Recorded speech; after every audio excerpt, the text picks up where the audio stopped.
Assalamualaikum warahmatullahi wabarakatuh. Nama saya Sofia Nur Alia dari program studi Profesi Nurse. Hari ini saya akan menjelaskan pendidikan kesehatan mengenai ANC, INC, PNC, serta KB IUD. Untuk yang pertama, saya akan menjelaskan mengenai ANC atau antenatal care.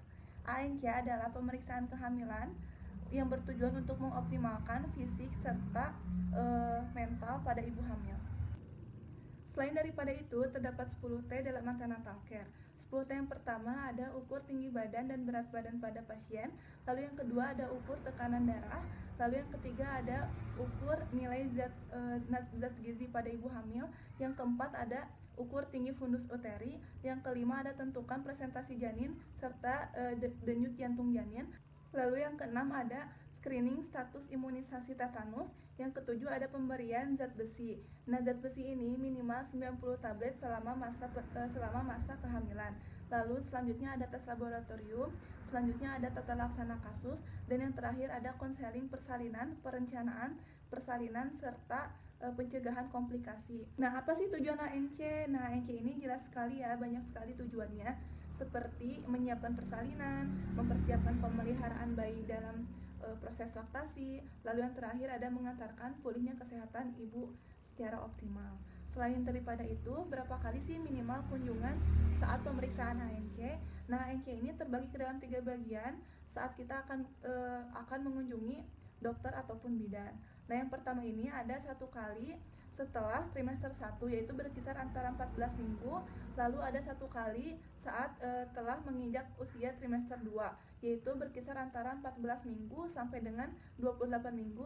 Nah, yang terakhir ini ada 2 kali pada saat telah menginjak usia trimester 3, yaitu berkisar antara 28 hari sampai dengan 36 minggu. Nah, selain daripada itu, ada juga hal-hal yang harus diperhatikan dalam ANC, seperti ANC harus dimulai sejak kandungan sedini mungkin, kecuali ditemukan kelainan atau adanya faktor resiko yang memerlukan penata laksanaan medis, sehingga harus sering dilakukan pengecekan ANC.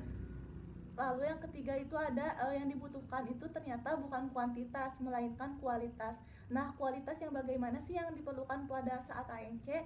Nah, seperti pemberian ANC dilakukan oleh petugas kesehatan dan berkesinambungan yang terampil. Lalu yang kedua, deteksi penyakit dan komplikasi serta penata laksanaan dini. Nah, yang terakhir ada konseling dan promosi kesehatan, juga persiapan menghadapi proses persalinan dan persiapan menghadapi komplikasi. Materi yang pertama sudah selesai disampaikan, kita lanjut ke dalam materi yang kedua, yaitu mengenai persalinan atau INC. Nah, persalinan adalah proses pengeluaran bayi atau janin yang telah mencapai bulan sehingga bisa hidup di luar kandungan, baik itu secara bantuan ataupun secara spontan. Nah, kapan waktu yang tepat untuk pergi ke rumah sakit pada proses melakukan persalinan? Nah, terdapat 3 bagian. Yang pertama yaitu untuk persalinan pertama kali, ibu harus menghubungi dokter atau pergi ke rumah sakit setelah terjadi kontraksi selama 5 menit. Nah, pada masa itu terjadi kontraksi kurang lebih 40 sampai 50 detik. Nah, yang kedua ada untuk persalinan yang kedua. Pada saat ibu telah melakukan proses persalinan sebelumnya, maka ibu dianjurkan pergi ke rumah sakit setelah terjadi kontraksi 7 menit.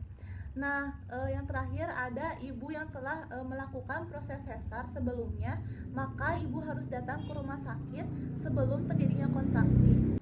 Selain daripada itu, terdapat macam-macam persalinan. Yang pertama adalah persalinan normal, lalu yang kedua ada persalinan dibantu alat. Biasanya persalinan dibantu alat ini menggunakan persalinan dibantu alat vakum atau persalinan dibantu forceps seperti ekstraksi forceps. Nah, selain itu, yang ketiga ada persalinan sesar.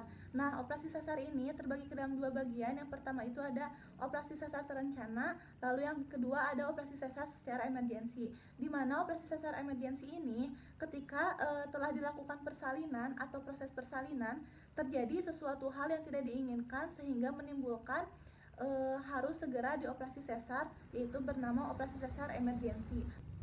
Nah, persiapan ibu menghadapi persalinan yang pertama ada persiapan persalinan secara fisiologis, biologis, ataupun secara kultural.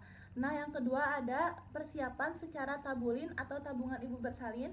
Nah, biasanya persiapan tabulin ini dilakukan pada keluarga yang menengah ke bawah, di mana ia sebelumnya telah merencanakan akan dilakukan proses persalinan di mana, sehingga ia melakukan atau menabung secara tabulin, yaitu tabungan ibu bersalin. Nah, yang terakhir ada persiapan secara kegawat daruratan, tanda-tanda bahaya ataupun tanda-tanda persalinan. Nah, sebelumnya ibu harus mengetahui apa saja tanda-tanda bahaya serta tanda-tanda persalinan. Yang pertama ada perdarahan pervaginam, lalu yang kedua ibu merasakan demam, lalu yang ketiga nyeri pada daerah abdomen, yang keempat ada nyeri bagian kepala sehingga penglihatan kabur, dan yang kelima ada bengkak pada daerah muka atau wajah. Lalu selanjutnya biasanya terdapat gerakan janin yang kaku atau tidak bergerak. Demikian materi yang ke-1 dan yang kedua telah selesai. Kita lanjut ke materi yang ketiga mengenai perawatan masa nifas. Nah, perawatan masa nifas adalah perawatan terhadap wanita hamil yang telah selesai bersalin sampai alat-alat kandungan kembali seperti semula. Lamanya kira-kira berkisar antara 6 sampai 8 minggu. Sedangkan genitalia akan pulih kembali seperti sedia kala sebelum masa kehamilan, yaitu berkisar antara waktu 8 bulan. Nah, apa sih tujuan dari dilakukannya perawatan masa nifas? Yang pertama ada memelihara kebersihan setelah melahirkan, lalu ada meningkatkan kualitas kesehatan ibu dan bayi, dan mencegah terjadinya penyakit.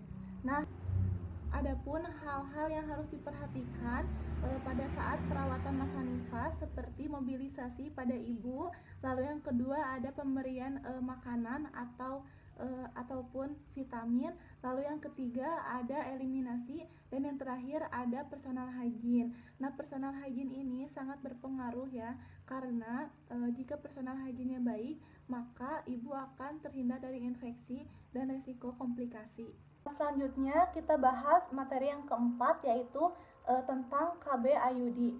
Nah, KB, apa itu KB? KB adalah keluarga berencana yang dapat memiliki gerakan atau membentuk keluarga yang sehat serta sejahtera. Nah, sedangkan apa itu KB IUD? KB IUD adalah alat kontrasepsi dalam rahim, yaitu sejenisnya seperti alat kecil yang terdiri dari bahan plastik yang lembut yang dimasukkan ke dalam rongga rahim. Nah, lalu apa sih indikasi dari KB IUD? Nah, KB IUD ini yaitu yang pertama harus usianya itu harus reproduktif ya. Lalu yang kedua ada menginginkan menggunakan kontrasepsi jangka panjang. Lalu yang ketiga ada perempuan menyusui yang menginginkan alat kontrasepsi atau dipasang alat kontrasepsi. Lalu yang keempat ada setelah mengalami abortus dan tidak terlihat adanya infeksi. Nah, selanjutnya ada keuntungan menggunakan KB IUD. Nah, yang pertama ada tidak mengganggu hubungan suami istri, lalu tidak berpengaruh terhadap ASI, dan efek sampingnya sangat kecil.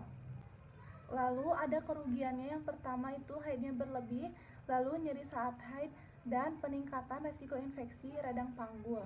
Lalu ada waktu pemasangan. Waktu pemasangan yang pertama adanya 2-4 hari setelah melahirkan, lalu yang kedua 40 hari setelah melahirkan, dan yang ketiga setelah terjadinya keguguran. Nah, adapun hal-hal yang harus diperhatikan seperti nyeri haid yang berlebih, lalu yang kedua riwayat kehamilan ektopik, dan gejala penyakit katup jantung. Cukup sekian materi yang dapat saya sampaikan, semoga dapat bermanfaat. Assalamualaikum warahmatullahi wabarakatuh.